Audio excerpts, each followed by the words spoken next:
One of the nation's best running backs plans to transfer, plus other news and notes from across college football after the Stinger.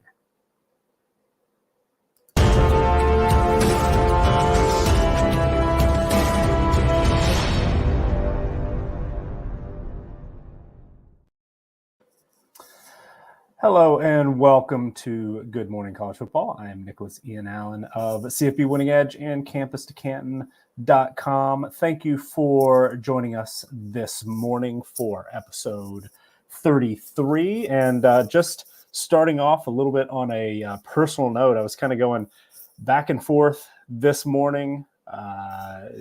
Woke up not feeling great, but we've had a run of bad luck on the Wednesday show. I've had some things pop up last minute, had some other previous arrangements or obligations that I wasn't able to move that have kind of gotten in the way of kind of a run of our last few Wednesday shows. So I really try to avoid making any last minute changes when possible, really try to avoid changing the schedule as much as possible, trying to stick with the Monday, Wednesday, Friday as often as we can. But it was sort of touch and go there for a little bit. And with that in mind, today's show might be a little bit more just sort of stream of consciousness than it often is. It may not seem like there's always a real method to everything here, because we do just kind of sit and go through whatever notes we're able to compile for about an hour. But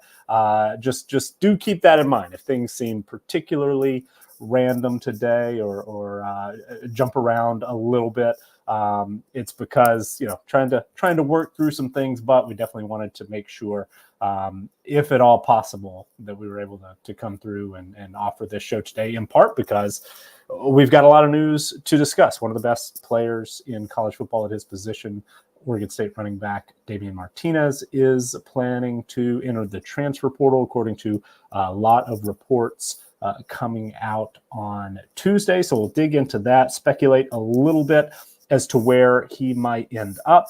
But first and foremost, if this is your first time joining us, thank you. If you are watching this live, we very much appreciate that. If you're catching a replay on the Campus to Canton YouTube channel, we would absolutely love for you to subscribe there, to give this video a like. That helps us a ton. But also, of course, we very much appreciate those of you who are willing to support us at CampusToCanton.com, where you can join for as little as $2.99 per month, get access to a wide range of content available on the site, as well as Discord access, where you can converse with the contributors at Campus to Canton, with the founders and owners of the company, and with other folks who are just very interested in college fantasy football, the Campus to Canton format that encompasses both college and NFL players, or just NFL and college football as a whole. So we very much appreciate those of you who do choose to support us there, whether it's at the $2.99 per month level or all the way up to our C2C Winning Edge or all 22 tier packages. And do check out Austin Nace's thread over the last couple of days of, gives a little bit more visual evidence as to what we offer. I mean, there's just a long list of stuff, tools that are available on the site, written content, of course, rankings. We've got IDP information, ADP information, tons and tons of stuff. And, Austin went through at Debbie Dietz on Twitter and ran through not even everything that the site offers, but a lot of it. And most of it that he outlined can be accessed to all of our members. Plus, we've got a ton of different guides coming out. There's a rookie guide that just got published by the Debbie team and other folks at Campus to Canton.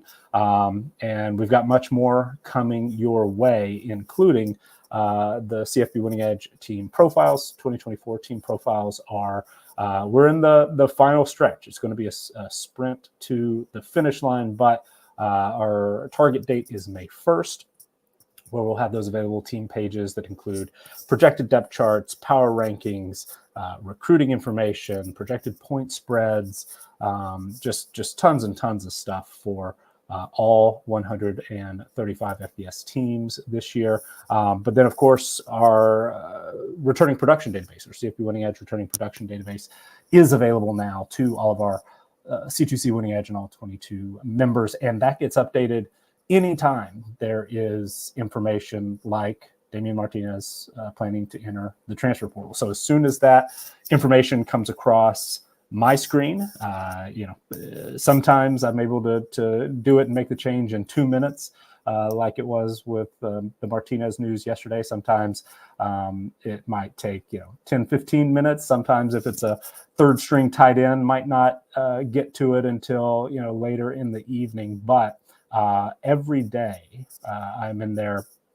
making changes to our returning production database, and those numbers and rankings, percentages update automatically. You can see the color coding on each team page to indicate whether a player is transferred out, transferred in, lost due to graduation, leaving early for the NFL draft, injury, all that good stuff. If you want that information as in-depth as I'm aware of it being available anywhere, and as updated as regularly,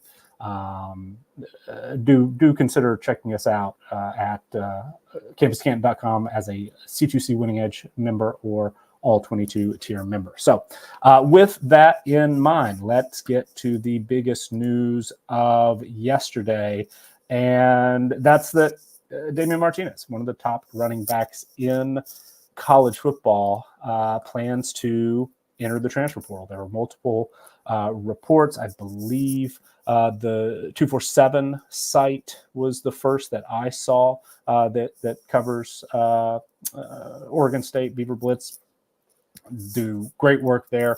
But saw Pete Thamel from ESPN report it not too long after he mentioned a dollar figure that I was previously unaware of, that Damien Martinez was in line to make $400,000 in NIL deals at Oregon State this past year. If you've followed the work that I do or this show, I don't usually dig into NIL stuff. I don't know a ton about it, quite honestly. It's not the sort of thing that I focus on, but that was a pretty big number to me, and I'd seen some similar numbers, some slightly bigger numbers earlier, connected maybe to Quinshon Judkins when he left Ole Miss for Ohio State.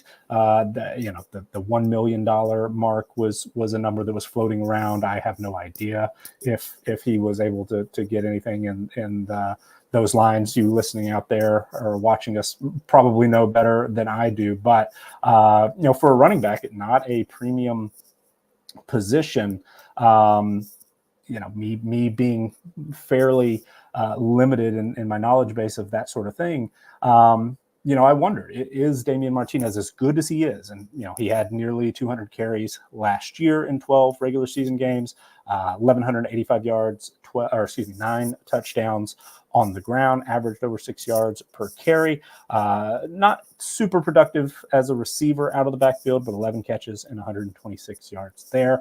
Nevertheless, as a guy who in his first 2 years on campus has been a very dependable running back, very productive, and what limitations he's had, perhaps as far as touchdown numbers might suggest, a lot of that can be attributed to the play calling that Oregon State has had. They've DJ Uyunglele last year, 6 rushing touchdowns, and in Martinez's freshman year, it seemed like he was particularly limited by, he would do a lot of the heavy lifting in the middle part of the field, and then they would get down toward the end zone, and whether it was luck of the draw or he was maybe a little out of gas or whatever it was, just wasn't in line for maybe as high a percentage of red zone or goal to go type carries as we would hope as college fantasy football players.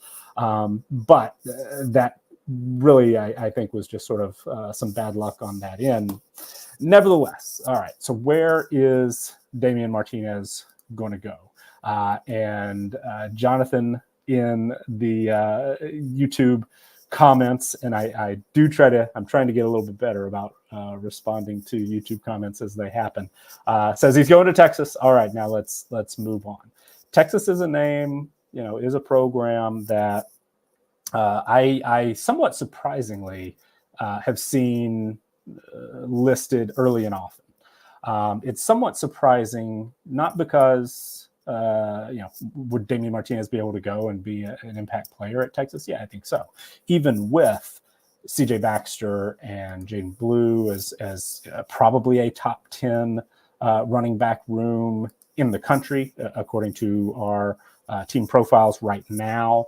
And not all teams have been fully updated here, but it looks like Texas has, as a group, their running back roster ranks 10th in average 247 rating in our database, top 7 in average rivals rating, top 10, number 9 overall in average on 3 rating. They're probably going to be a top 10 team as far as our position strength ratings go, which take those recruiting ratings and adjust for experience and production. So, Texas doesn't need Martinez on paper, but that doesn't necessarily matter to players. Martinez is a Texas native, went to Oregon State in part, if I understand correctly, because that coaching staff was early to sort of recognize his talent.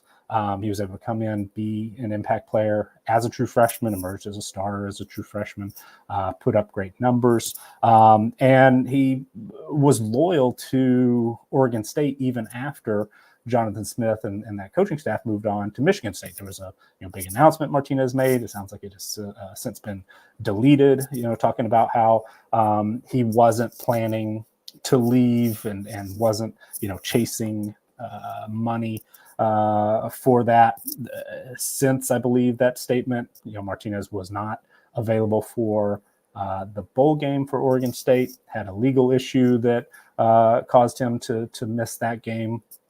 And so, things change. That Oregon State roster also looks much different today, in part due to Smith leaving. Smith left in part due to the Pac-12 falling apart outside and around Oregon State. The offensive line lost Tanner Miller, one of the best in the country, to transfer. He's gone to Michigan State.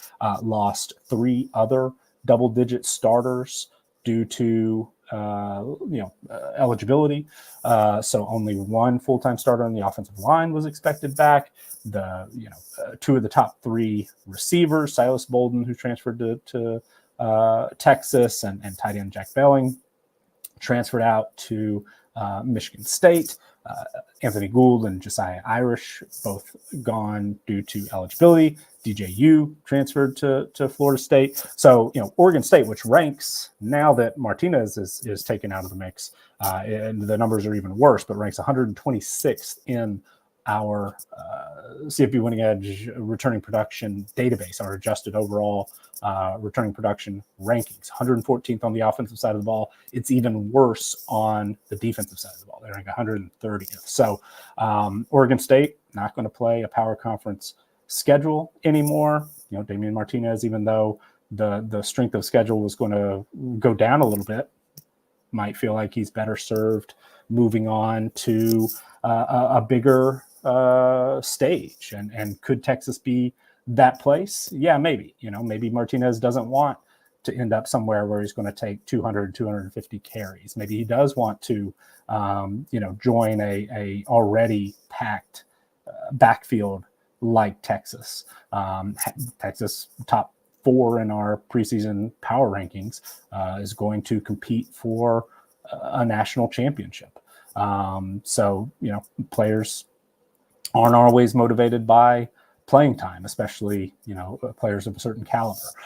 Players are motivated by winning championships. So that absolutely could be something that Damien Martinez wants to do.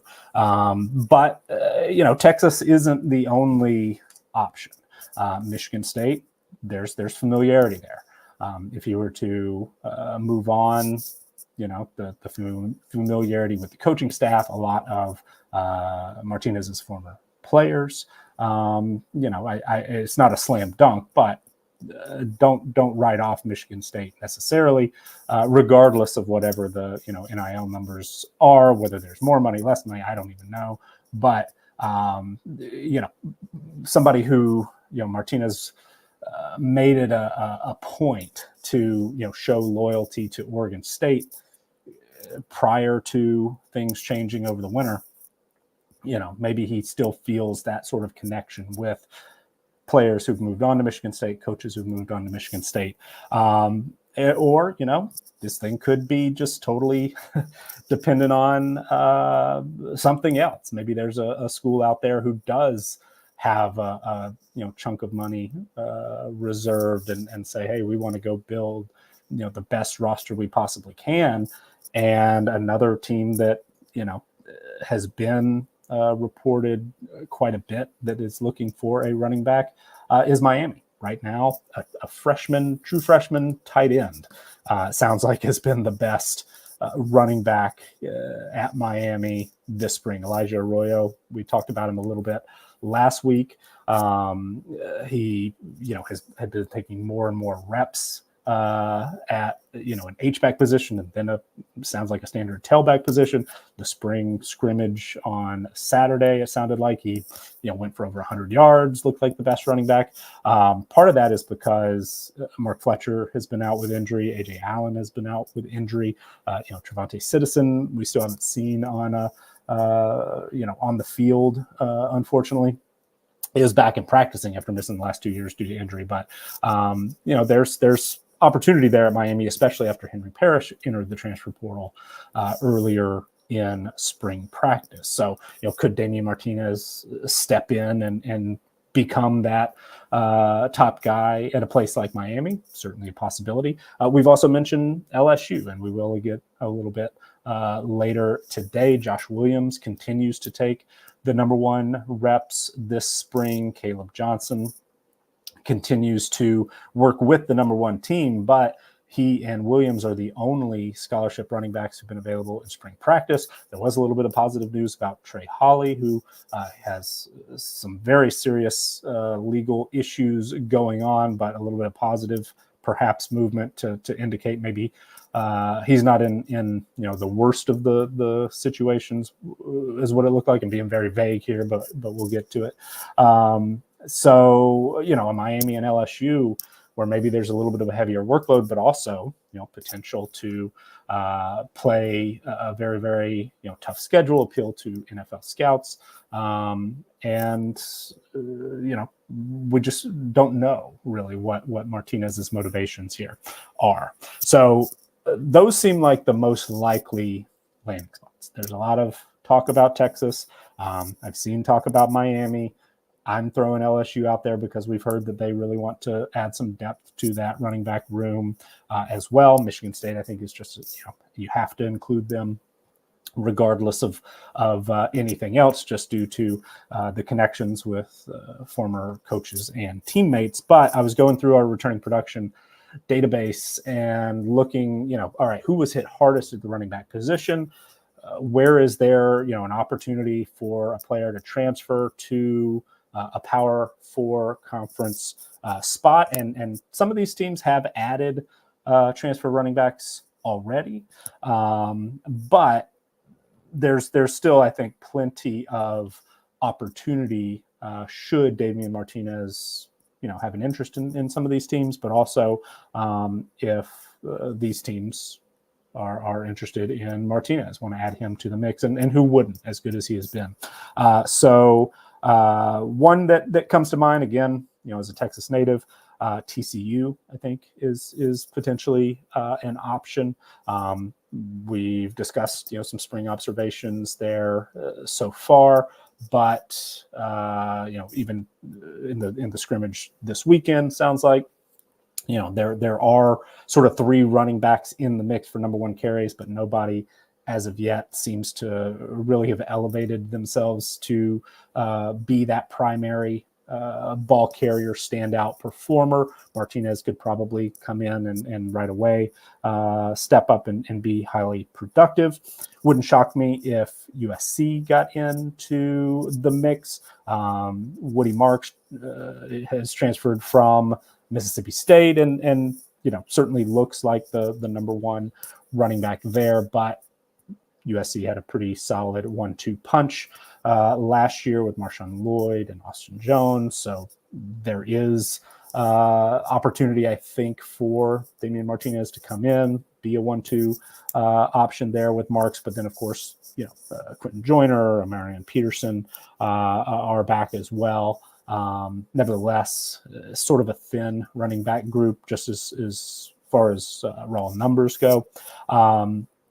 I haven't seen anyone speculate about Notre Dame, and perhaps, perhaps understandably, there is, Jeremiah Love, Jadarian Price, and Jabrian Payne all had, between 13 and 20% of Notre Dame snaps at running back last year. So those three working to replace Audric Estime. Makes some sense still. Martinez probably would be someone who could come in and emerge quickly as the top guy there. All of those running backs are listed right around 200 pounds. So Martinez as a 230 type running back would be more in the Estime mold. That's pure speculation on my part, but we've heard already that Love is taking a lot of practice reps at slot receiver at Notre Dame. Maybe that's something there that could work itself out.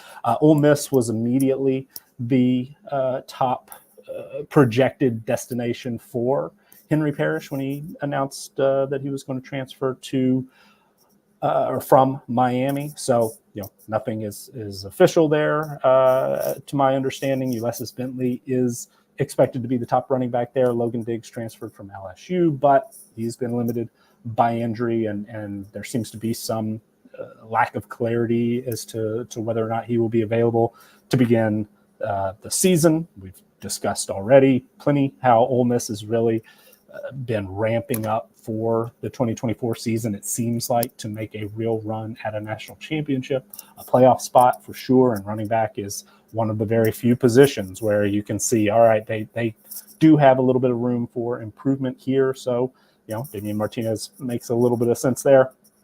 And then, a couple of teams also in the SEC where there's probably some opportunity. We've heard at Kentucky, and they brought in Trip Trainum from Ohio State. We've heard some good things about that running back room as a whole this spring. Nevertheless, none of those guys is quite as proven as Damien Martinez. So that seems like a fit, at least on paper, speculating. And Mississippi State, a similar situation. Similar situation there. Would be much tougher. Wouldn't be set up to win quite as much. And if Damien Martinez's goal, is to get to the college football playoff, win a bunch of games, then a Texas, probably makes the most sense. A Mississippi State probably wouldn't. But if his goal is to play a Power 4 schedule and give himself an opportunity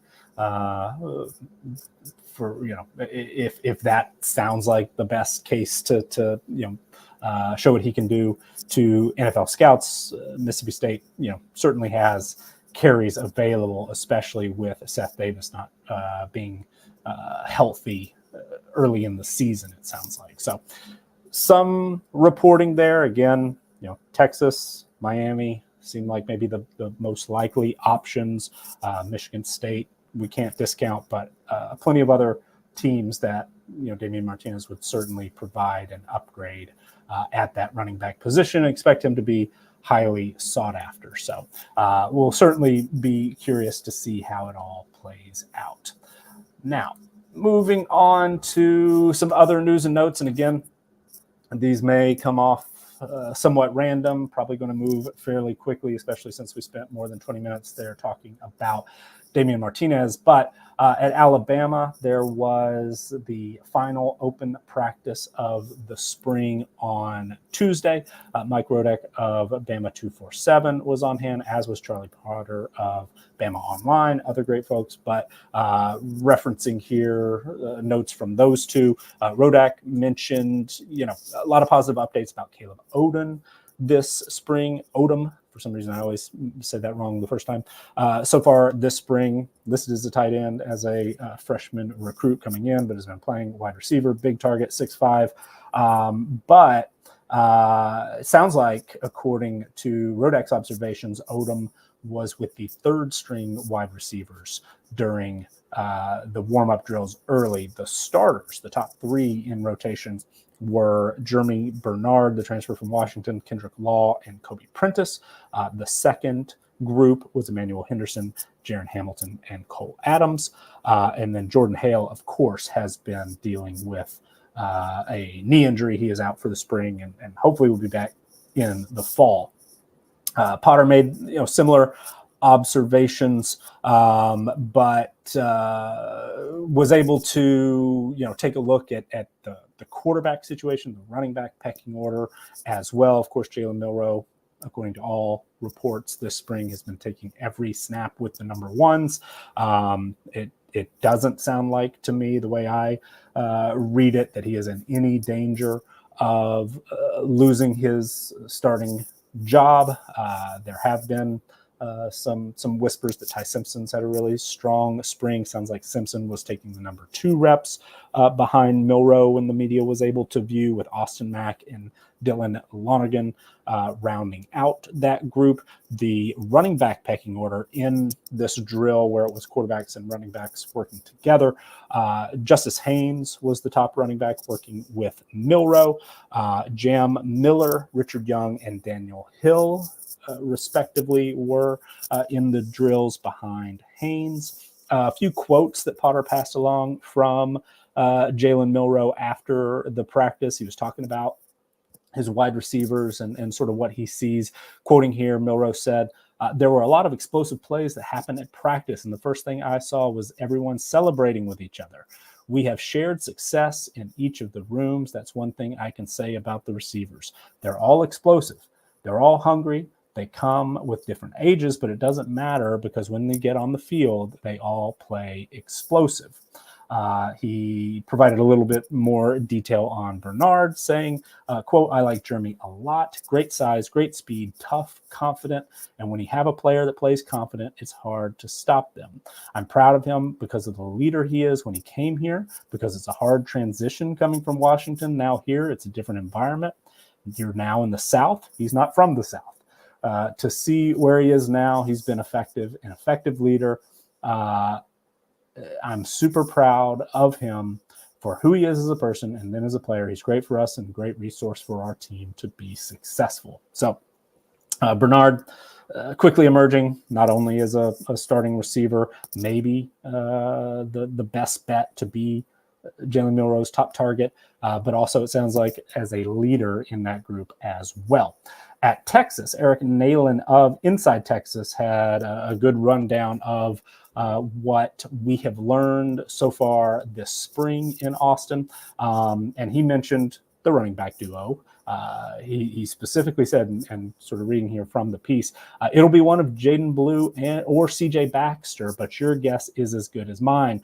I listed Blue first, not because of seniority, but because we're hearing his name the most, and he's obviously an electric talent. I know as far as CFF drafts, of which I've really not been participating myself, but I do get a little bit of looks here and there in the Campus to Canton Slack channel, the CFF channels. Hear a little bit of discussion. It sounds like Baxter's going, 4th round, something like that, 3rd, 4th round right now. And Blue available more in the 9th, 10th, 11th in some of the drafts that our experts are in. Perhaps, at least if Nalen, what he sounds like is trying to put together here, maybe they're a little closer than that. Perhaps even more buzz about Blue at this point. in spring practice. At the wide receiver position, again from Nalen, he says the names mentioned the most have been Isaiah Bond, Jonte Cook, and Ryan Wingo. He also said DeAndre Moore has earned mentions, most notably his blocking ability, which less important to us for CFF purposes. We read some quotes from Quinn Ewers, who talked a lot about his dependability as a receiver earlier in the spring, but that, I guess, not carrying over into what Nalen's hearing most about him. He did say that Moore is probably the best blocker at the position. Also said that Ryan Niblett earned an unsolicited mention on Sunday night. We haven't heard a ton about Houston transfer Matthew Golden. Early in spring practice, more of the reports indicated that he was rotating with the second group of receivers. Nalen says expect a big August out of Matthew Golden. He's fine. You'll hear more about him in the coming months. So stay patient if you've perhaps been losing a little faith on Golden based on early spring reports. The tight end position, kind of interesting. Nalen says Gunnar Holm is the constant, with Amari Niblack serving as the variable in recent practices. Pardon me. Niblack is coming on in recent practices, culminating with a big touchdown in the Saturday scrimmage. So sounds like multiple tight ends probably going to be in the mix there for Texas this year offensively. We've got some injury reports at North Carolina, Florida State, and Kansas. Inside Carolina was the first that I saw mention that K'Mon Rucker suffered a ruptured tendon in his middle finger on his right hand that actually happened last season in the game against Clemson. Rucker had been practicing this spring, but had surgery on Monday, according to the Inside Carolina report, and will miss the remainder of spring practice. Why is that important? Well, K'Mon Rucker is one of the highest rated defensive players, highest rated really in any position, according to the way that we calculate it. So those experience, the recruiting ratings adjusted for experience and production. Rucker had an unbelievable year last year, put up 18 production points to make his individual player rating in our video game ratings well over 100. He's right now a 113. It doesn't get much better. I mean, that's like Will Anderson type ratings a couple of years ago. So Rucker, on a North Carolina defense that has been a major issue. Hopefully he will be back and fully healthy this fall, but that is an injury of note. Elsewhere at North Carolina, and this was from Andrew Jones at Tar Heel Illustrated. Some of the quotes from Mac Brown following North Carolina scrimmage on Saturday said both quarterbacks looked good. Quoting here, we didn't run Amarian very much, so the two running backs were out there. Darwin Barlow did some really good things, and he did better Saturday than he had done in the other practices, so that was a good setting. Of course, Amarian Hampton, one of the best running backs in the country.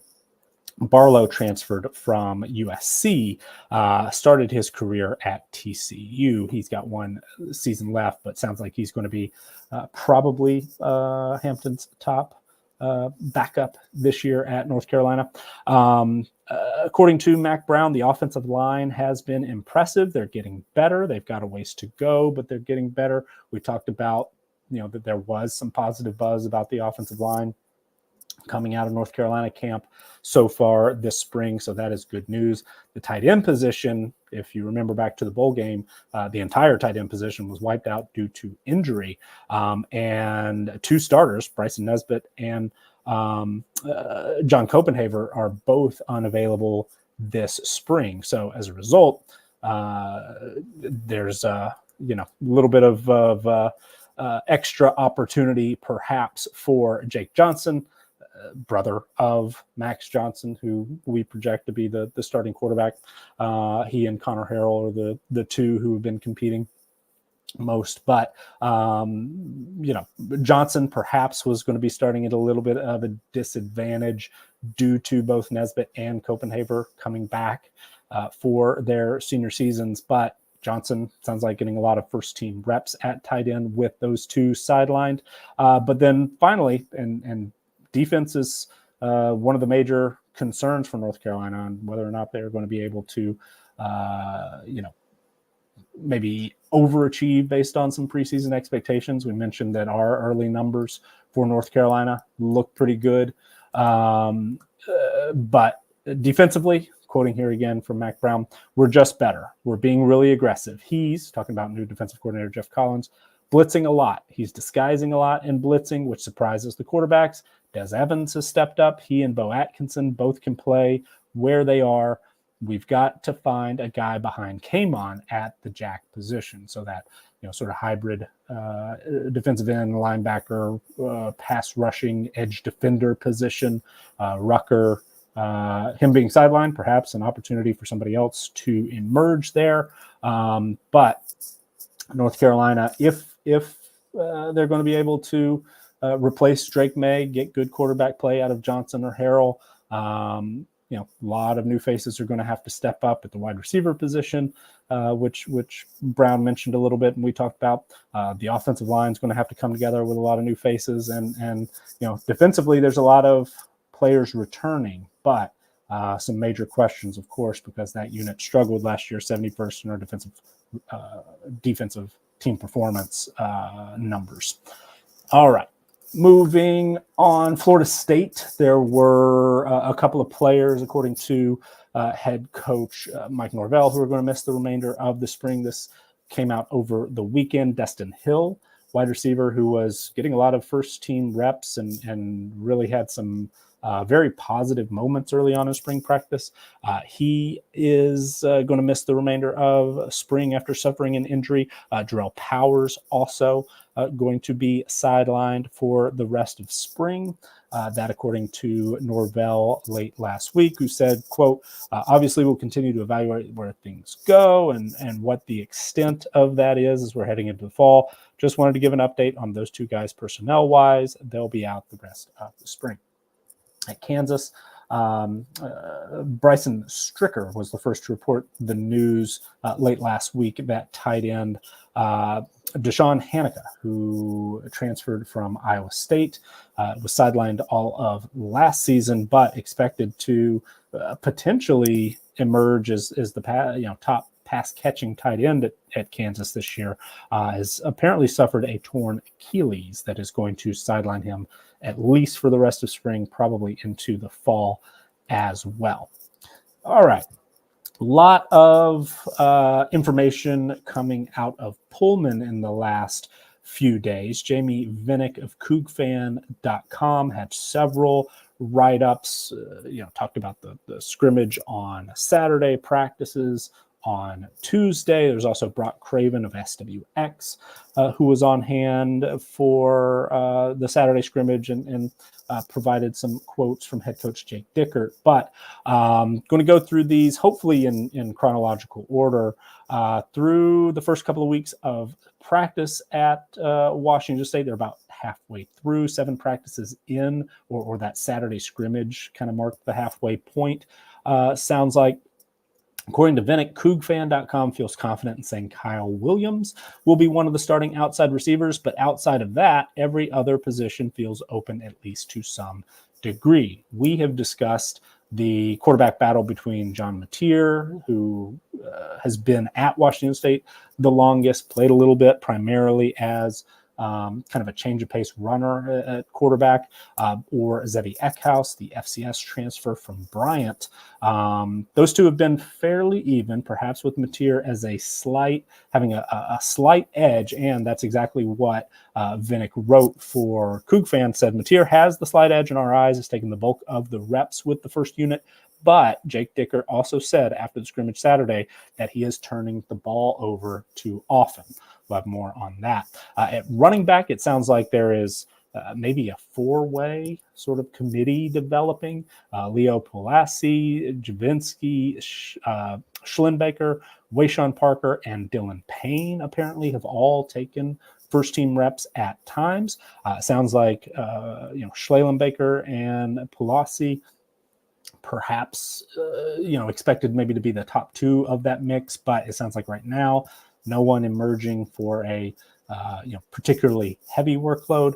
But the most important position for CFF purposes in this Washington State offense is the wide receiver position and the slot itself. So according to Vinnick on the outside, Williams is all but locked in at one spot, and Carlos Hernandez seems pretty safe bet on the other side as of right now. There had been some hope that Hernandez was going to be starting in the slot. I believe he had played that position more last year. That's been a productive spot for offensive play caller Ben Arbuckle in the past, but Hernandez sounds like going to be on the outside opposite Williams, most likely.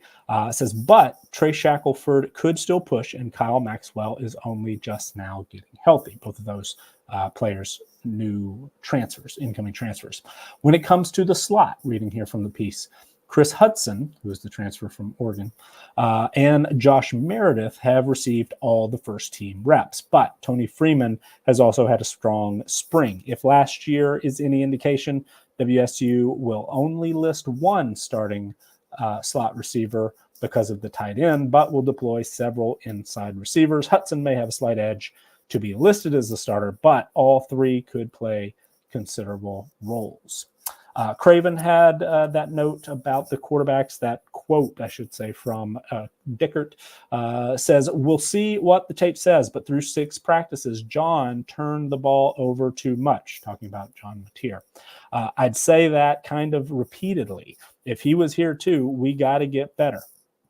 I thought that Zevi, Eckhouse, is very savvy, very pocket conscious. He kind of threw a pick today as well. Not sure how you kind of throw a pick.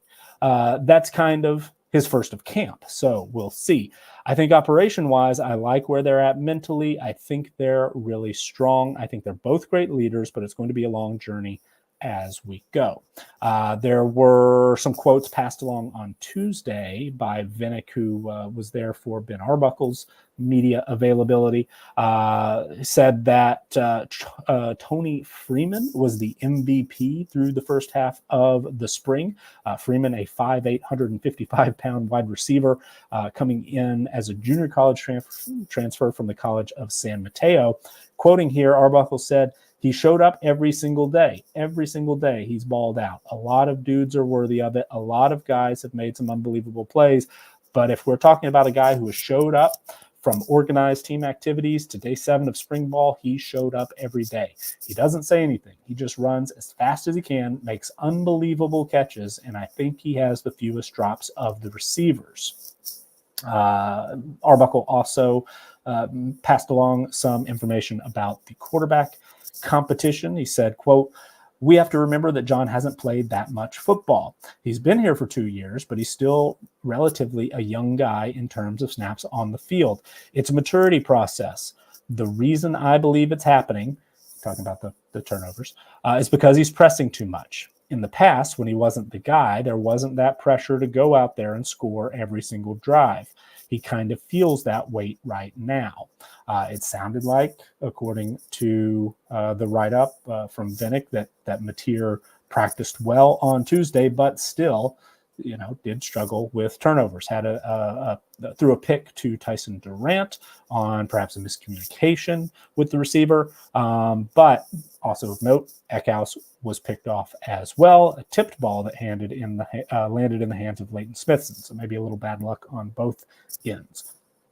On Saturday, John Mateer had a strong scrimmage, a crisp day of passing on day 7.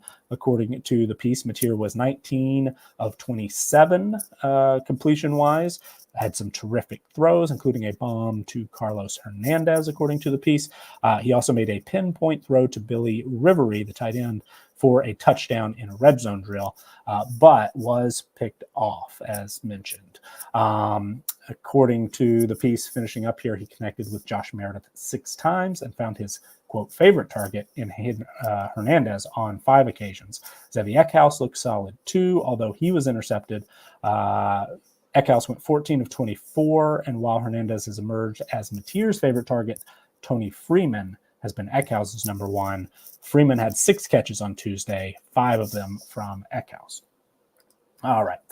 at South Carolina, a little bit quicker, but the wide receiver group there, according to Wes Mitchell of Gamecock Central, the two receivers he continues to hear the most about, whether it's big picture or about the most recent scrimmage, is Gage Laverdane and Mazeo Bennett, both newcomers.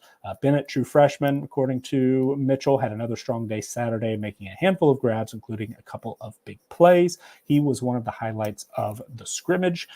Mitchell also said that Laverdane has been the most consistent performer. Laverdane, the transfer from Miami of Ohio, most consistent performer at the receiver position to this point, and he's someone they've moved around at various receiver spots to try to get the ball. A couple of depth chart projections at LSU and Auburn.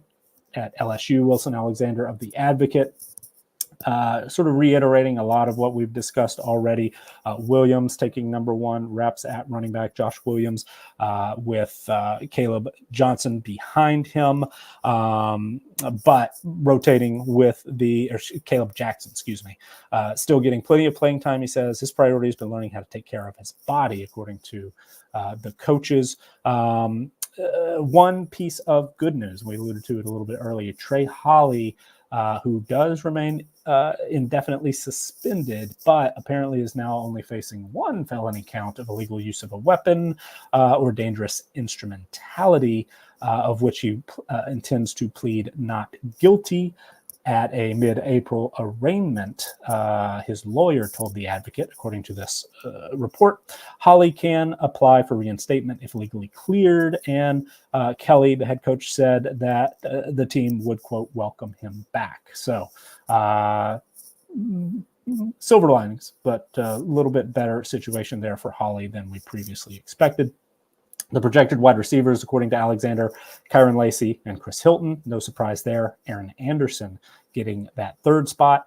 In the rotation, he lists C.J. Daniels, Xavion Thomas, and Kyle Parker, with Shelton Simpson, Kai Preen, Landon Ibidia, Kylan Billow, Michael Turner, and Jelani Watkins rounding out the group. But starters and rotation sounds like expecting those top six to be really the ones that get the vast majority of the reps. One little note here where he was talking about the tight ends, where of course Mason Taylor is going to be projected to start. Says expect Taylor to draw a larger target share than he did last season. Sloan, new play caller, called him one of LSU's best player and said, quote, "We want to find ways to get him the ball."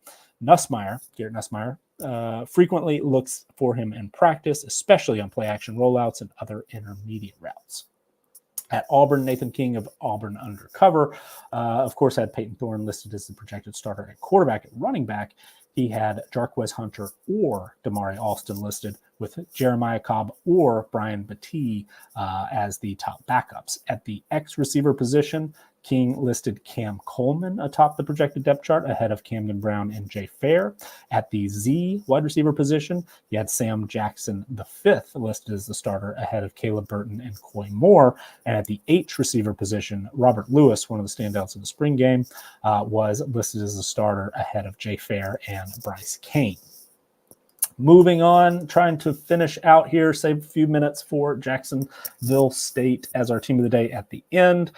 Kentucky, where not much is going on recently, but Nick Rouse of Kentucky Sports Radio passed along some quotes from head coach Mark Stoops, who said that basically Kentucky is not going to be healthy enough to have a traditional spring game as they intended. Sounds like the defensive line group is particularly banged up, where according to Stoops, quote, "I have 8 D linemen that can't participate." So they are not going to be able to do live tackling, not going to be able to go full speed. They don't want to get any more injuries there. Not able really to divide it up into 2 even teams, things like that. Also 2 starting safeties, Zion Childress and Jordan Lovett, were absent from a most recent practice, according to reports. So Kentucky, sounds like cutting their losses, not going to put too many players in harm's way for a full spring game. At Arizona, Jason Shear of Wildcat Authority had a lot of updates over the last several weeks, and unfortunately, we just haven't spent very much time talking about Arizona. But one item of note from Shear in a recent write-up said that the Wildcats have 14 scholarships open. So, of course, plenty of players will be entering the transfer portal when it opens next week. And Arizona may be a destination for quite a few of them. 14 available scholarships for a team that looks pretty good. I think our early numbers are underrating Arizona. I think that they, probably should be considered a top 25 team. They're closer to 30 in our current ratings as they currently stack up, but they're able to add, another 10 players to the mix. Don't be surprised if Arizona's, a riser by time that spring transfer portal closes. But a couple of quotes here from Brent Brennan. According to Shear, said, some of these things we're still figuring out, being a little thin at the running back position. Didn't list Arizona among Damien Martinez's potential options, but who knows? Being able to add Quali Conley, the San Jose State transfer, and having Bill come from New Mexico, he will be a good addition. You always need more backs than you think you need. It's just a physical game, and those guys take such a pounding. Some of the other pieces, Trey Smith was a really good player for us at San Jose State. Looking for another edge player is what he gives us. This time of year, everybody is looking for the same thing. They're looking for a difference maker as a receiver or a corner. They're looking for a defensive lineman or an offensive lineman. Everybody is looking for those things. Another kind of interesting item of note that Shear passed along, Jed Fish did not rotate the receivers very much at Arizona. When looking at, one of the things that we include in our team profiles is the percentage of the team's snaps that a particular player was on the field for last year. And Tet McMillan was on the field for 93.9% of Arizona's offensive snaps, which is one of the top 3 probably at the position across college football. Just an incredible number. I mean, it's rare for anybody to be above 75%. There are a handful of players who get, close to 90. But Arizona, the last couple of years under Fish, has had, not only McMillan, but I always can't get through a show without a name of a very, very good player leaving my head. Jacob Cowan, who's of course off to the NFL, was another player who's been over 90% the last couple of years. So San Jose State does it differently. And according to Brennan here, quote, I would say I'm a traditional guy who is going to probably play 6 or 7 receivers. I want those guys fresh, and I want our best guys to be able to play their best football late in a game. Sometimes you have to ride the fastest horse. Sometimes that rotation changes based on what you need in a moment. Over my career, I think we've done a good job of getting a lot of guys on the field. You want those younger guys to develop and get in games and play, and so you accelerate their development. The more the football they play, the faster they get better. So don't be surprised if Tet McMillan, not that it's going to impact his overall performance from a statistical standpoint, is certainly one of, if not the best player at his position in college football, but probably not going to be on the field quite as much, and perhaps that's going to be a good thing. At Arizona State, Chris Cartman of Sun Devil Source was on hand for the scrimmage on Saturday, where Trenton Borgo took first-team reps at quarterback. Relief Brown and Kyson Brown split the number 1 reps at running back. Jake Smith, Derek Eusebio, and Malquan Stovall were the top wide receivers. The second-team offense was led by Sam Levitt, who got a lot of first-team reps in previous reports. Cameron Scatabo and George Hart III were the running backs, with Troy Amir, Jordan Tyson, and Caleb Black at receiver. But it sounds like both of those groups are very close. Marique Brown, according to the reports, had multiple long runs. An impressive touchdown by Jordan Tyson were among the offensive highlights, according to Cartman. But Omir, I know, has been one of the standouts. Scatabo, one of the best running backs you would expect in the Big 12, and just sort of a unique skill set. Did a lot for the Sun Devils last year. So I would be surprised if anybody emerges as a just absolute go-to at the running back position. I think Brown, he and Scatabo seem like a real Brown the Lightning and Scatabo the Thunder. But the way Omir's been being written up so far, and Tyson as well, even though those guys are taking the second team reps for the most part in the last few reports, expect that they're probably going to be among the more productive and play a lot of snaps regardless of if they're out there for that very first one. So keep that in mind. All right, few things here to finish at Nebraska.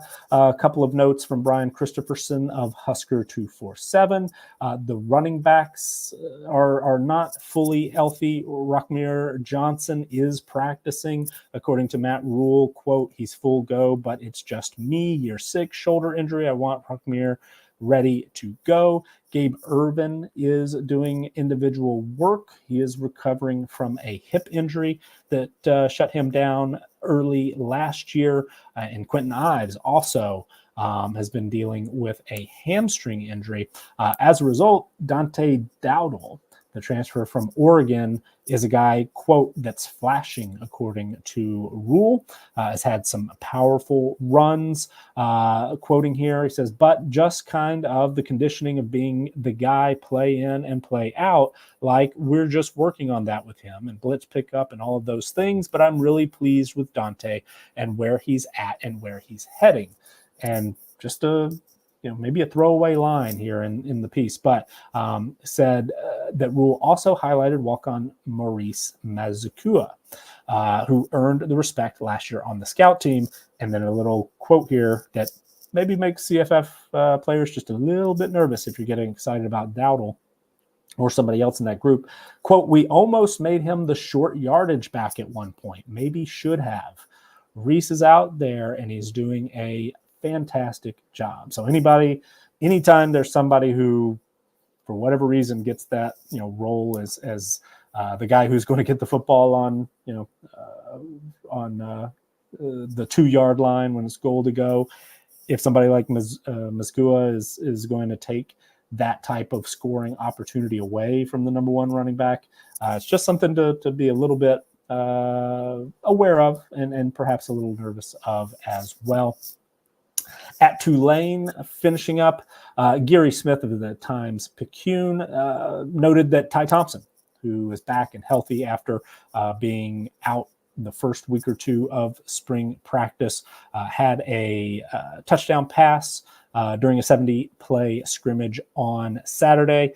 That was one of the highlights. He also directed touchdown drives on consecutive possessions during the scrimmage. Seemed like maybe not, didn't look totally 100%, but almost fully recovered from minor foot surgery. And then Thompson showed his talent, why he was one of the top recruits in the nation when he signed with Oregon 3 years ago.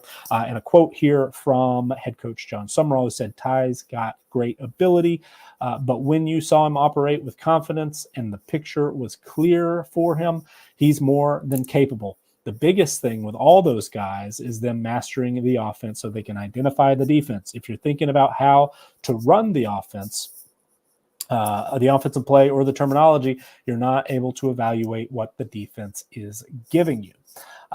Thompson, however, was intercepted on the second drive of the scrimmage. According to Summerall, that was the wrong read.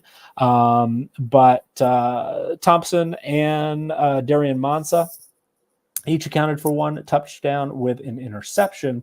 And then Kai Horton, who started 4 games last year and seemed to be Thompson's top competition for the starting job there at Tulane, he entered for the first time and led a 70-yard touchdown drive with a 32-yard completion to tight end Reggie Brown on the first play. Unfortunately, a little bit of injury news. Keith Brown left with a shoulder injury after making a leaping catch.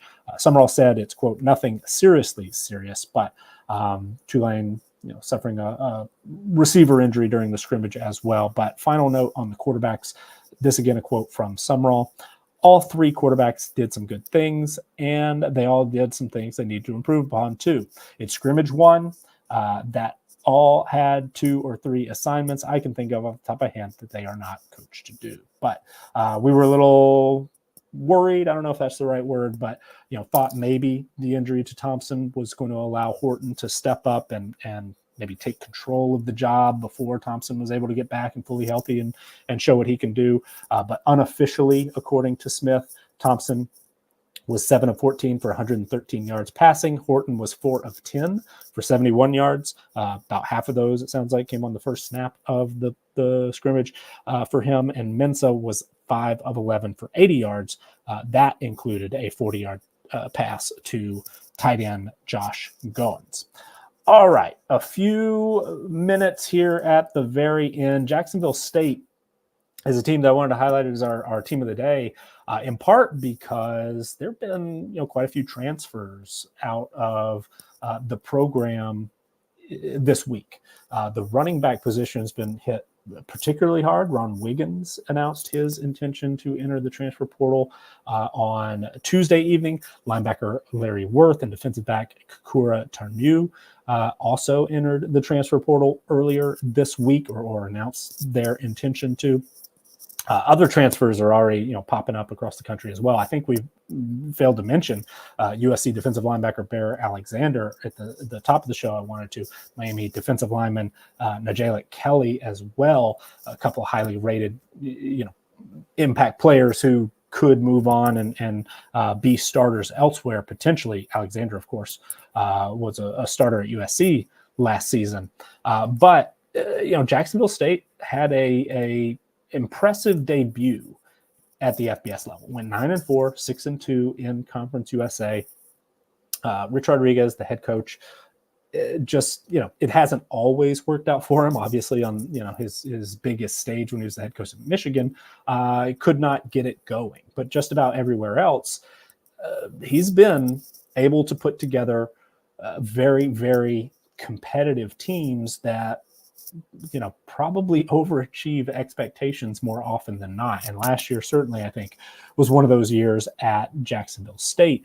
They operated a very, fast pace offensively, run the football a lot, run it with the quarterback a lot. As a result, quarterbacks tend to get a little bit banged up. Zion Webb last year, certainly an indication of that. Richard also has a pretty quick trigger when it comes to replacing a quarterback that he feels like isn't playing particularly well. That's why Logan Smothers played in 12 games.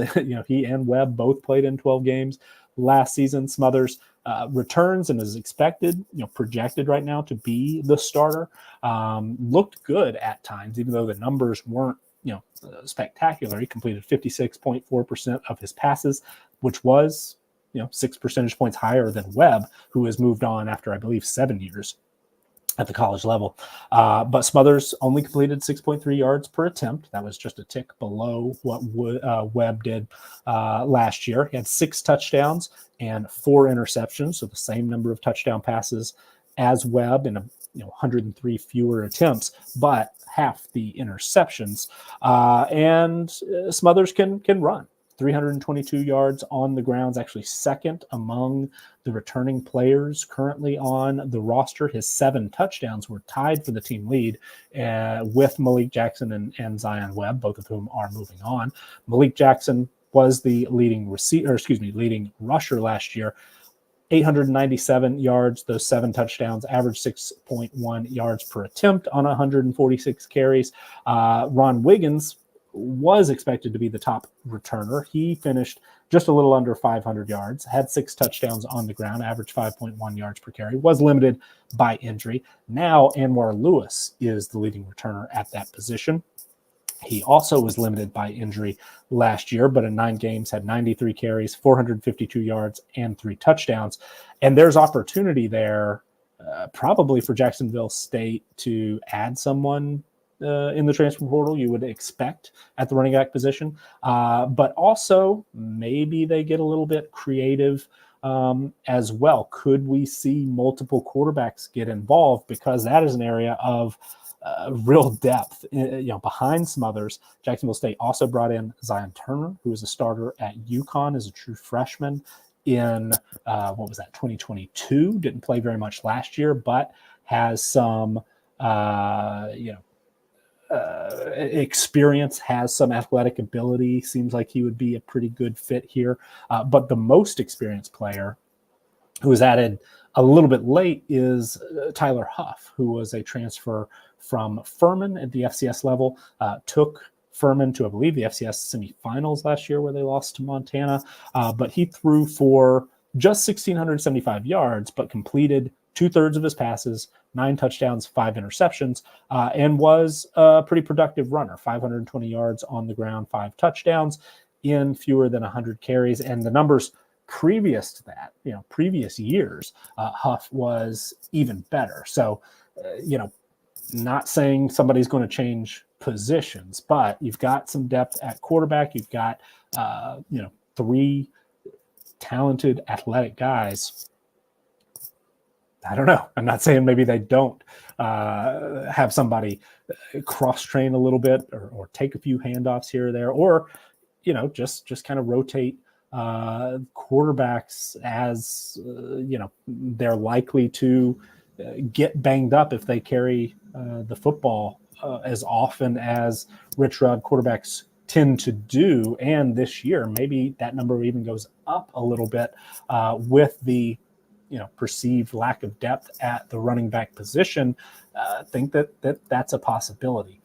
Receivers, Sean Brown is the leading returner, was a big play guy last year, led the team with 5 touchdown catches. He was actually third. He's a tight end, by the way, Sean Brown, 15.5 yards per catch, 19 catches, 294 yards, 5 touchdowns, which was one more than Perry Carter, who was the leading receiver last season. He and Quentin Lane are both out of eligibility, so they are gone. Michael Pettaway is the top returning wideout, but he had fewer than 200 yards, just 1 touchdown. PJ Wells, 150 yards, no touchdowns on 12 catches. He is, number 2 among wide receivers returning. Samario Rudolph, a transfer coming in from UAB, had 200 yards on 25 catches and a touchdown last year. But there will be a lot of, new playmakers for this Jacksonville State offense, which is just one of those units that I kind of give the benefit of the doubt to, where I feel like, Rich Rod just kind of, for the most part, almost regardless of who the, top players returning or the level of experience or any of that, it just seems to churn out, good offenses that can, provide some big plays in the passing game to complement what traditionally is, one of the more efficient running games in the country. The offensive line looks like it's in pretty good shape. 3 full-time starters are back. They lose 1 to graduation, 1 to transfer. But, the numbers returning production-wise, in large part because of the turnover at quarterback, running back, wide receiver. They're a little low. They're 89th in adjusted offensive returning production, according to our numbers. On the defensive side of the ball, it's even worse because 3 of the top 4 tacklers have graduated.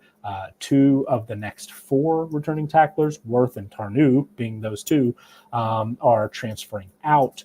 So, there are a lot of players to replace there, and they do have a new defensive coordinator as well. With Zach Alley moving on to Oklahoma. But, this Jacksonville State team overachieved a little bit last year. Think that they are going to be competitive again this season in a Conference USA that, outside of Liberty is probably the dominant favorite. Who's going to be the team that challenges them and takes that other spot in the Conference USA title game? Could Jacksonville State be in that mix? I won't say no. I'm not sure that they're going to, be able to replicate last year's 9 wins, especially if we continue to see experienced players enter the transfer portal for whatever reason. And I have not read as to why we're seeing a little bit of a surge here in productive, experienced players moving into the transfer position, or moving into the portal, I should say.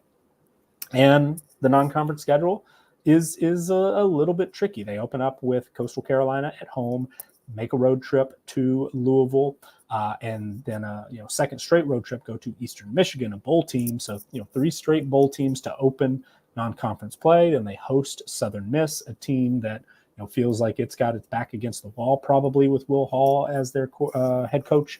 They do get a week off before those Conference USA midweek games start. Jacksonville State will travel to Kennesaw State, new conference rival, and upcoming FBS team that first Friday in October. Then they host New Mexico State, get an off week, host Middle Tennessee, and then it's back-to-back road games at Liberty, at Louisiana Tech, then home against FIU, home against Sam Houston, and then at Western Kentucky. So how many games are we just automatically going to pencil in as a loss for Jacksonville State? 2, maybe. The at Louisville, probably at Liberty as well, even though that, wouldn't say that that's a guaranteed loss, but they're probably going to be a pretty decent underdog there, maybe double digits, depending on how things go. But could Jacksonville State beat anybody else on the schedule? Yeah, probably. Could they lose to, half of those remaining teams? Well, yeah, maybe. Coastal Carolina, like you said, Eastern Michigan, New Mexico State was in the Conference USA title game last year. We've talked about them a good bit. Or maybe a team like Western Kentucky is going to be towards the top of that Conference USA discussion as well. So Jacksonville State is a team where, especially since it seems they are in a period of transition roster-wise, it's a little too early to say for sure. But Rich Rod, more often than not, is going to have a solid offense that leans heavily on running the football. And I have a real feeling due to that ability to consistently move the chains. Also, they traditionally played a very fast pace that can wear opposing defenses out. They're going to be in position to win a lot of games late. Will they be able to finish the deal?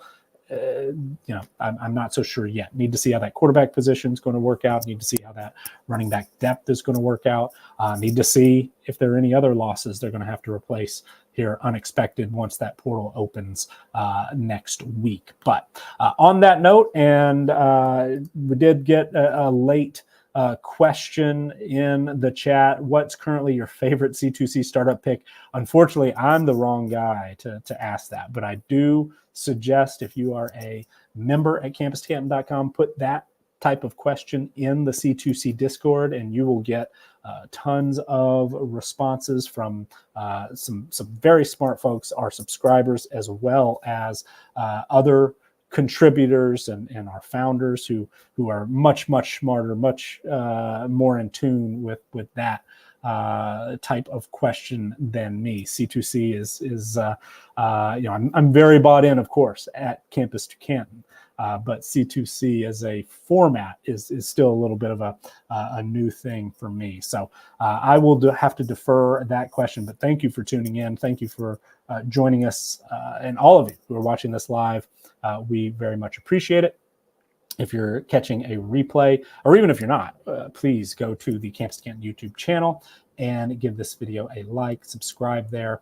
Stay up to date with what we offer, not just this show, but great content across the company, the channel. And of course, if you're interested in checking us out at campuscanton.com, you can join for as little as $2.99 per month, or you can go all the way up to our All 22 and C2C Winning Edge tier packages, get access to those returning production numbers that we discussed, as well as our team profiles, which are coming out soon. So a few weeks away there. May 1st is still our target date to have those published and available to those All 22 and C2C Winning Edge team members. All right, we made it. Went a little long. My apologies, but that's going to do it for us today on episode 34 of Good Morning College Football. We'll be back on Friday to discuss Big Ten power rankings, any other major transfer bombshells, and of course, spring practice news, notes, and more on Friday on Good Morning College Football. Thank you so much, and we'll see you then.